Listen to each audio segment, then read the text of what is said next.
Hey Cougar fans, welcome back to another CUC Softball Weekly. I'm Carter Gledhill, joined by the head softball coach, Coach O'Malley Fisher, after the team split a doubleheader against Wheaton College on Monday. It was a game one that was exciting. It was the most runs your program has put up in a single game since 2016. 19-9 was the score of game one, and let's focus on that game to start. The offense was there from the beginning. A couple key players for you had multi-hit games. We know we said her name a lot already. Nikita Robbins has been stellar so far to open up the season. 4 for 4 in that game, scoring 3 runs as well. The production from her and what she's done in the lineup, where do you see the rest of her season going from there because of that performance? Honestly, I think it's just that she's continuing to compete. She hasn't really had that opportunity for the last few years, and I think she's just taking advantage of every opportunity that she has, and she's just going to continue to get better. And there's going to be ups and downs with it because that's what our sports are. Softball and baseball can be up and down just like any sport, and every day is a different day.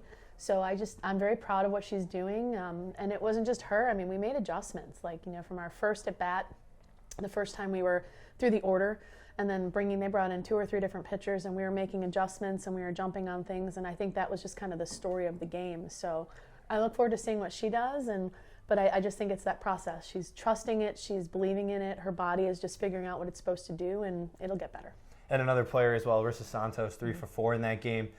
Newer face to the program as well. Can you give a little profile about her and what she's been doing so well off the field, on the field to help contribute to this team? Well, first of all, she's a huge Harry Styles fan. Okay. So, she keeps things very lively. She's also a Taylor Swift fan. She can keep us going in the van with her songs and everything. Her song choices are great.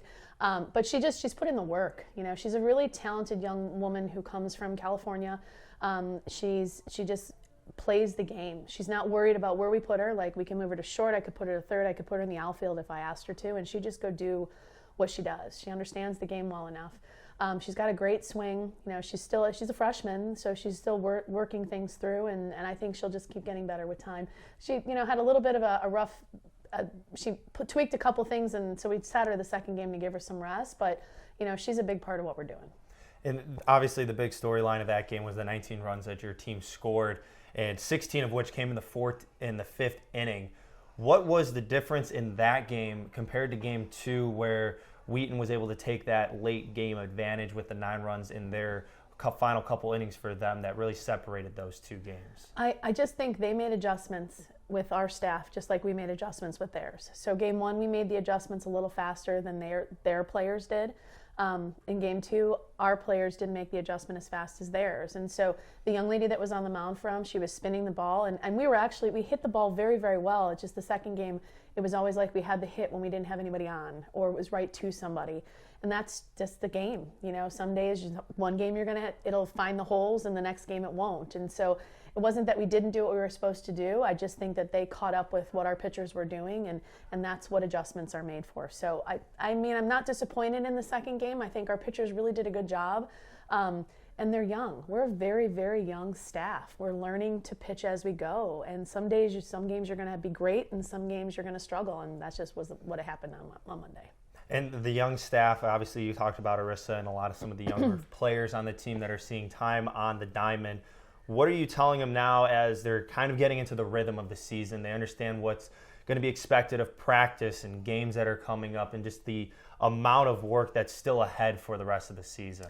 Well, our coaching staff has done a really good job of kind of trying to lay out what the game plan can be against each of the teams that we see. There's so much material out there that you can use.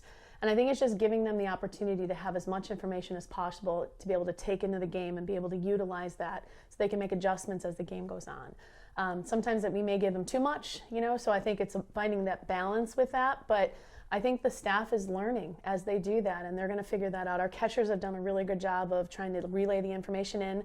And we'll see how it goes. I'm excited to see it because, we're getting things out of players that I don't think people expected. And that's a really cool thing to see. And going into next week as well, kind of wrap up this Coaches Weekly, you have a doubleheader against Carthage College next week on the 30th. So, no, it's still a ways away, but looking forward to the next competition or 2 on the schedule. What's going to be the focus during that time between the next competition and now to prepare against the Firebirds? Just keep building. just keep building. We can't sit back and look at what happened on Monday and be like, okay, we're done. You know, we got to take what we did on Monday. We got to learn from it. We got to keep getting better and go back to the fundamentals. Just really work hard on what makes us good and what each player is really good at, and just keep honing that as much as we can and try to give the game plans for the next week. It'll be great to play Carthage because they're always a phenomenal team. And then we open up conference with St. Norbert's and MSOE, so we're jumping right in head first. There isn't an easy team in our conference at this point in time, so we just have to keep competing. Well, the Cougars are getting ready to turn up the heat in the season. They play Carthage College next week, and as Coach alluded to, a lot more conference softball coming your way. If you want to follow along with the Cougars and with their entire schedule, stats, roster, and more, go to cucougars.com. Look forward to talking next week with you, Coach, and best of luck next week against Carthage. Thank you. As always, go Cougars.